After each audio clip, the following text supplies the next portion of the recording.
ab dëkk dañoo dajale ñëpp ñi am yéene ñu dajale leen ñu am benn objectif ñu ànd si dëkk. Maam Abdou quand on est arrivé man mii dem naa ne foofu la xëy na ñoom El Hadj Ablaye si fondation bi maneebaru parce que école arabe la war nañ bi on a tous vu après soubresaut yi si am ba mu mujjee nekk école et c'est très bien parce que jubluwaay bi moo la am njàng. Quand on est arrivé en 2022 classe yi fa nekkoon C2 la doon yem soo n'avez pas fait les efforts ñi fa duggoon CI ren dañ leen doon génne école bi ñoom ñëpp on s'est dit que duñ nekk fii la lijjanti kaka defaa kaka deful naka la demee naka la demoon xale yi ay xale ngor la et c'est eux qui constituent l'avenir de cette commune. On se doit de leur donner les moyens de réussir ñu fexe ba yokk classe bi et incha allah ren je parle sous le contrôle de Ndeye Touré IEF da ko bëggoon a def collège franco-arabe cette année on lui a dit non dafa ndànk rek mënuñoo ubbi benn CM di ko waaj a inauguré pare bi ñu nga bëgg ubbi benn CM dafa ndànk rek on y va doucement ndànk parce qu'on a les capacités d'aller très vite et d'aller très loin. tey nag ñu ngi ci centre de santé bi am na yaa xam ne ñun ñoo jël option boobu quand on est arrivé subvention 10 millions lañ fekk et même ñun bi ñu nekkee on donnait 10 millions je me rappelle ñun bi ñu nekkee ci mairie bi parce que je pense que Diaw aussi il a donné peut-être loolu moom xaw ma peut-être ñoom jaraaf yi moo dino mais Ndoye Kane man je me rappelle bi ñu fa nekkee à Alassane Mata par sous le contrôle de Mata adjoint maire on donnait 10 millions. Ati aussi je pense que bi bu ñëwee aussi da doon continuer chaque année mu joxe 10 millions ñun bi ñu ñëwee on a donné 10 millions une fois joxe 10 millions deux fois après ñu joxe 15 millions mais 15 millions bi lan la doon servir pour jënd ay garab pour que ka feebar amul la doole bàyyi ñëwee ñu wàññil la njëkk on s'est rendu compte que ne en fait njëg gi wàññeekuwul on a décidé ne léegi dootuñu joxe ay 10 millions dañoo dajale lu bëri ñu jënd matériel ba mat dóoru si hôpital parce que li Baytiir wax nit ki nga jox ko 20 000 wala nga jox ko 50 000 mu war a ne yaa chaud et may nuyu commandant bu baax amaana si yoon bi wala feneen dina dépenser xaalis ba li mu bëggoon a def du ko mën waaye baa ko defalee fii te incha allah déwén ce sera li Baytiir wax les options sur lesquelles on va aller la partie sociale les cartes de prise en charge et les prises en charge de personnes ñi xam ne amuñu doole ak ñi am feebar yi xam ne traitement bi day yàgg. et loolu ni ko Baytiir waxee yéene la ñun ay jullit lañ xam nañ niñ man xam nañ niñ am waaye lépp dañ kaa dénk yàlla nekk si liggéey bi te incha allah on se donne rendez-vous ici déwén pour mën a jëmmal yooyu. yeneen aspect yi si des aspect sargal waa Ngor yëpp la et on le fera ñëpp ñi mas a liggéey si santé ñëpp ñoom Aminata Ndiaye Wade ñi nekkoon principal ñoom Ndeye Kool ñoom Yaakati Wade Baba Koñi ñoom Pape Moussa Diop docteur Niang mboolem waa Ngor yi nekkoon fii doon sonn si santé ñoom ñëpp dina am bés ñu daje leen sargal leen ñoom ñëpp parce que kenn ka nekk si yoon fi nga nekk di fa liggéey même si c'est une fois ab waa Ngor ñëw na fa nga jàppale ka accompagner ka taxaw ka ba mu def loolu. donc pour man aussi on a la responsabilité ñoo ñëpp ñu sargal leen l'année qui va venir dina nekk ay financement ay investissement mais ça va être très social nit ñi lañ leen génne wane leen ka mel ni Dogo Ndiaye je prends son exemple xoolal coono bi mu daj ñaata xale la dugal Brioche Dorée il faudrait que ñooñu ñu jël leen wane leen ne leen jërëjëf déwén incha allah sur les investissements et c'était prévu même cette année et loolu xam naa dina am nag bañ tolloo dina am laa xam ne waa équipe municipale bi dinañ ma ko may nag bañ si tolloo incha allah. rajo bi on avait lancé le marché en 2022 ki gagné marché bi il a pas pu exécuter ñu annulé marché bi relancer waat parce que mairie bi aussi sa force comme toutes les mairies ñun bu ñoo doori ñëw c'est que daal la lancé marché kenn du bëgg a soumissionner wala ñuy soumissionner wala ñuy xamul dara parce que dañ naan mairie yi duñ fay. Aujourd'hui on est arrivé à partir de mairie yi duñ fay à bokk ci mairie yi xam ne ba lancé marché tu as après un nombre qui te même dépasse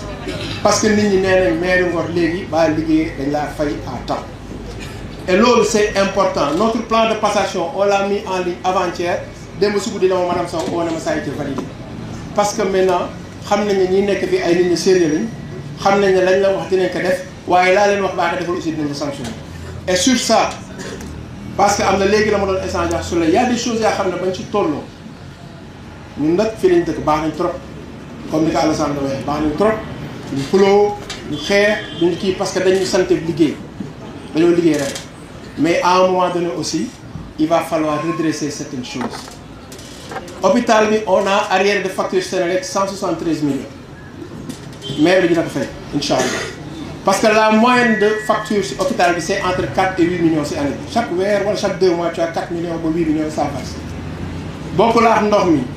on a prévu un investissement l'année prochaine de 200 millions on va le faire, on l'a inscrit dans le budget, on attend le conseil ñu dem vote de budget et je suis sûr qu'ils vont voter. On va aller sur extension hôpital soit ñu yékki ci kaw wala ñu tabax ci côté bi fii wala fële. Et le maire de Dakar s'est engagé à nous accompagner pour ñu am ab pôle mère enfant loolu moom am na ci yéen dina ko def du ko def ñu tollaguñ ci mais les 200 millions nous on s'est engagé et inchallah ni ko baytil waxee on le fera. Rajo bi c'est une chose, le cabinet dentaire tey ci suba bi maa xëy je pense que Djibi l'a partagé dans un de nos groupes benn spécialiste nee na rajo bi ak matériel bi mu fi ñëwee Ngor passe maintenant à partir d'aujourd'hui si service odontologie bi gën a performance ci district Ouest Dakar bi et ça ñun loolu lañu waxoon Ngor mérité na am lépp la baax la nit am ci àdduna bi kenn gënu ñoo mérité na baax ñun nag peut-être que au début ak état c'était même non problème ñun duñu xaar on n'attend pas avant peut-être maire yi njëkk yi ñoom Matar ñoom dañ baax en fait il y a des choses non on attend état nee dina ko def après on attend état dem ba ci biir ne la kaay bokk ci ma parti wala du ma la ko defal contrainte finalement tu la prends ñun nag duñu xaar. Finalement on est arrivé il y a quelques années 2022 on est en 2025 bientôt 2026 on a le service dentaire bi gën a performant ci district ouest bi inchallah on espère que labo bi aussi soit le labo le plus performant on espère aussi yeneen service ba ci nekk ñu jox la matériel bi nga soxla pour nga nekk service bi gën a performant ci Dakar aussi et loolu ba fekkee sotti na yéen seen jàmbaar la yéen parce que waa Ngor quoi qu'il en soit liggéey bañ fi mën a liggéey jërëjëf bi yéen a ko moom parce que c'est vous qui avez fait le choix ñun dañ ñëwoon ci yéen wax leen rek jox leen programme boobu xamu leen ñu woon amaana kenn ka nekk kenn nit laa xam ngeen wóoluñu vous avez fait confiance vous avez fait le choix de porter une jeune équipe ñi ma doon am ka ma doon tooñ ma ne ko finalement bu nit ñi waroon a yàq dëkk bi daa mel ni temps yi ñu ngay defar dëkk bi parce que nit ñi aussi peut-être tiit moo taxoon ñu ne bu nit ñi keneen dénk dëkk bi ñu yàq dëkk bi ba finalement yàlla bëggeewu ko noonu yàlla moo bëggoon gu ñuy ñëw defar dëkk bi gu ñuy ñu ngay defar dëkk bi et ça c'est une réalité la tëje kàddu gi si li ma ko tëjee woon gërëm jaraaf Habib gërëm mbooloo mi ñu fi teew ñëpp centre bi notre objectif c'est en faire un hôpital que ce soit de niveau 1 2 ou 3 parce que nag baa jiitee daa war a anticiper ay problèmes yow ñëwagul doo xaar ba lépp dal si kaw nga doon réagir Ngor dès l'instant ñu def ay autorisation lotissement ci aéroport on avait dit que hôpital bi et ça j'en avais parlé malheureusement qui à docteur Khemes ministre qui est finalement parti à ce que mënu leen état mënu la autoriser ay lotissement et xalaatul am hôpital de niveau 1 au moins dans la zone ba ko état deful nag c'est à notre responsabilité de le faire te loolu nag yokk hôpital bi Alassane wax na ko sànq dala ànd aussi ak tàggat xale yi si ngeen jàngi pour santé daa am na yenn mbir yaa xam ne on ne peut pas mënuñu kaa wax si kaw on en parlera à nous dans nous ay mbir yu bëri mu ngay xew c'est parce que amuñu si centre bi benn bi yaafari baa xam ne mën naa gérer service bi def lii am na mbir yu bëri yaa xam ne c'est très subjectif et c'est très dangereux te xam nga bu baax li ma wax on a reçu l'année dernière je pense 15 bourses ou il y a 2 ans 15 bourses 25 bourses pour former ay gune yu Ngor sur les métiers de la santé gratuitement ba fi ma waxee yow je pense que 3 ñoo dem 3 personnes il en reste 2 lenn lañ man ñun lépp la nécessité wala leen a jëriñ dinañ ko jëlee andi leen mais am na laa xam ne nag mënuñu ko ba ko Souley doon def sax man maa taxaw ne ko doo ko def man nañ naa dem fële nduggil la marché defal la lépp toggal la dressel la yakkal la ubbil la kii bi jox la kutu waaye tibal seet non ba ko Souley noonu la def man maa la téye loo xam ne ko nit ñi lépp la nit am si biti dinañ ko jëlee andi leen waaye nag foog ngeen am fulla yéen aussi évoluer teel ki seen bopp xale Ngor benn xale gënu leen si réew mi je suis profondément convaincu Ngor Xate Xel Jongaraan Almadi Casino quartier yëpp amul la nit mën a am si réew mi te mën leen ko am mën leen a nekk lépp si adduna bi Bassirou Diomaye Diakhar Faye c'est un jeune Sénégalais comme ñun ñi ñëpp juddoo Ndiaganiao jàngi école primaire publique jàngi lycée public def lépp public finalement il est devenu président de la République. Ousmane Sonko idem ñeneen idem yéen aussi vous pouvez être tout ce que vous voulez ñun dinañ leen jox moyens ak conditions yi mais ngir yàlla engagez-vous dëkk bi seen dëkk la maire bi ñun liñ fi sax on est là pour une durée on part dañoo dem affaire dañ nekk maire Diobaram moo ko njëkk wax te boobu c'était en 2013 ou 2014 ñoo nekkoon moom moo njëkk wax ne man dañ laa def maire ma ne ko Alassane baax na man affaire yi tam mais àdduna am na laa xam ne programme bi yàlla moo ko yor mais am na leneen laa xam ne sa coobare leen def tey équipe bi ñu àndal Alassane wax na ko dañ am xam-xam ñii dañ am xam-xam ba baax c'est loolu moo tax ñu mën a réaliser affaire yi si vitesse bi c'est parce que ñii dañ am xam-xam et loolu moom lañ bëgg a Ngor demain qui sera le maire de Ngor demain yàlla moo ko xam mais bañ fexee ba ñëpp jàng ñëpp am xam quel que soit l'équipe bi moo am autour de lui dañoo nekk nga am xam-xam il va travailler ba ko neexee ba ko naxari mais baa sàgganee nga nekk maire bay boo nga jàng ba yëg kayit yëpp autour de toi nga am ñaa xam ne xamuñu dara wallaay dinaa am yéene yëpp mais doo def tous dinaa sonn dinaa bëgg mais doo def dara parce que ñi la war a gindi ñoo laa sànq ñoo laa gasali kàmb di la si dugal bañ pare suul la romb waaye ñun vraiment merci à toute cette équipe municipale merci à waa Ngor yëpp chaque jour dama kaa wax et loolu damaa tëjee kàddu gi réconcilier les cœurs et les esprits loolu ñun ñii maam ñoo ko waxoon ñii maam ñoo ko waxoon dajale leen xol yi jaraaf wax na ko léegi dajale leen xol yi ñu doon benn ñu defar dëkk bi man en tant que maire mu tasaaroo ma si man laa gën a yómbee ba tasaaroo woon parce que li ma def si hôpital bi yëpp mën na kaa di suñu wala ma jënd ko oto jënd benn comme ni ko Souley waxee benn 4x4 bu mag a mag àndax yeneen motaar ñu di ma taal ma nekk si nguur parce que on sait hein nous on sait comment ça marche ailleurs on sait on a su lire on a su décortiquer mais pour ñun man bokk na si li njëkk a annulé bi ñëwee si maire bi un marché de véhicules pour le maire finalement loolu la njëkk a annulé bi ñëwee loolu la njëkk a dindi parce que pour ñun bañ boolee xol dajale li ñu am as néew si xaalis wallaay li dëkk bi soxla yi mën nga koy def après nag bu politique jotee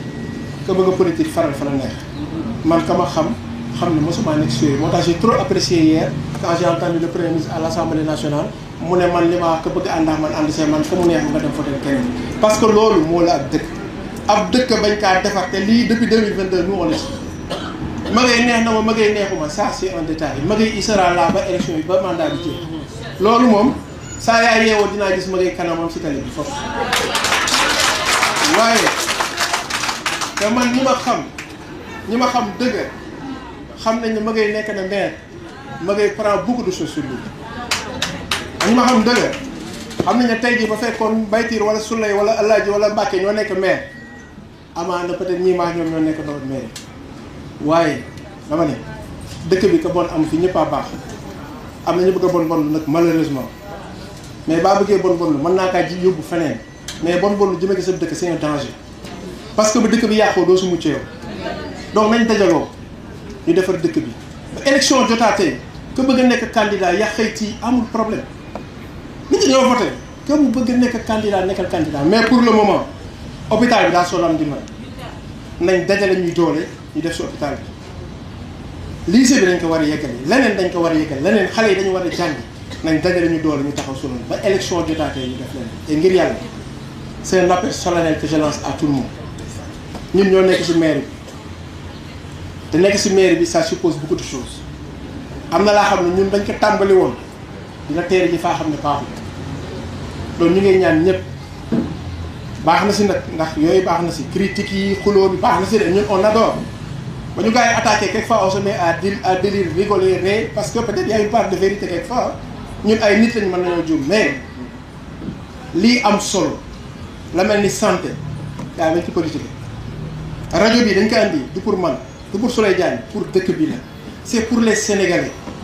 na ñëpp ànd ñu taxaw si loolu maintenant nag am na beneen détail c'est les recettes centre de santé bi dégg naa def nañ 32 millions ay repas par exemple 32 millions nous on a acheté la rajo à quoi 40 et quelques millions 32 millions si repas xanaa baa si yokkoon ndekki 10 millions man la jënd rajo ça c'est des choses yoo xam ne il faut ñu toog ñu wax si Ngor bi la Ngor la tey mairie Ngor mosul a jël ab chaise dentaire may ko hôpital bi chaise bi fi am hôpital bi ñoo ko jëndal leen seen bopp c'est la première fois ab mairie nekk si Ngor jëndal rajo ñoo ko hôpital bi c'est parce que maire yëpp dañ jàppoon ne dañ bàyyi hôpital bi CDS bi xaalis bi moo dugal na def investissement yi te la bëri noonu la war a demee mais ba fekkee nag maire bi dala jëlal yenn investissement yi nag faudrait que l'argent qui est là que ça soit géré de la meilleure des façons et d'une façon très transparente nga mën a investir si li comme ni ko Baytir waxee maire bi ba defee 1 nga def 1 mu nekk 2 population yi mën see jariñ et ça nag ba fekkee ni bañ defee 1 li nga war a def 1 Dakar dem dugal si ay climatisation ay repas ay ndekki añ reer loolu dina laaj ñu toog ñu waxtaanaat